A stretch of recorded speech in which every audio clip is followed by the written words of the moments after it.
ایک خوبصورت جنگل تھا۔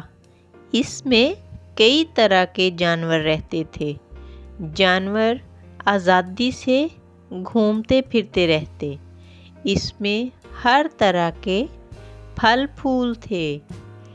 اس جنگل میں ایک مور رہتا تھا۔ مور بہت خوبصورت تھا۔ اس کے پنکھ بہت خوبصورت تھے۔ بارش کے موسم میں مور خوشی سے اپنے پنکھ پھیلا کر ناچتا تھا۔ بارش کے موسم کے ایک دن وہاں مور ناچ رہا تھا۔ اچانک اس کا دل گانا گانے کو چاہا اور اس نے گانا شروع کر دیا۔ اس نے جب اپنی آواز سنی تو اسے یہ بات سمجھ آئی کہ اس کی آواز اس کی طرح خوبصورت نہیں ہے۔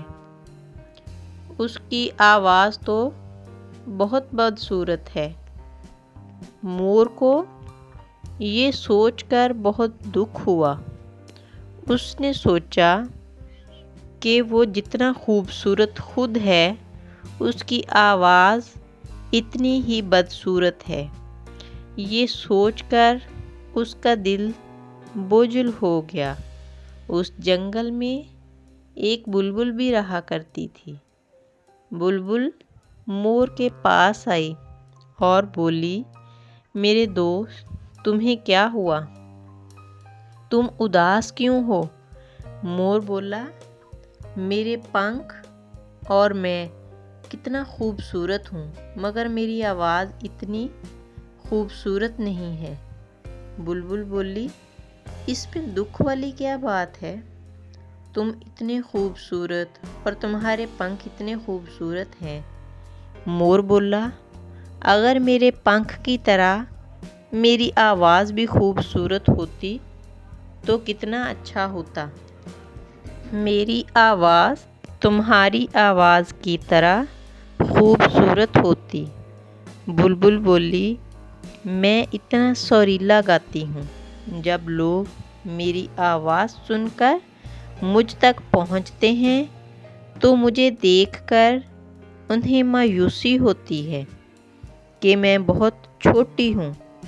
پھر لوگ منہ موڑ کر چلے جاتے ہیں۔ دوست، اب سوچو، میری آواز کتنی سریلی اور میٹھی ہے، پر مجھ میں تم جیسی خوبصورتی تو نہیں ہے نا؟ مگر میں پھر بھی خوشی سے گاتی رہتی ہوں۔ یہ کہہ کر بلبل وہاں سے اڑ گئی۔ پھر مور نے بلبل کی باتوں پر غور کیا۔ اسے یہ سمجھ آیا کہ بلبل ٹھیک کہہ رہی ہے۔ مجھے اپنی آواز کو کوسنے کی بجائے اپنی دوسری خوبصورتی کی وجہ سے شکر ادا کرنا چاہیے، جس نے مجھے اتنا خوبصورت بنایا۔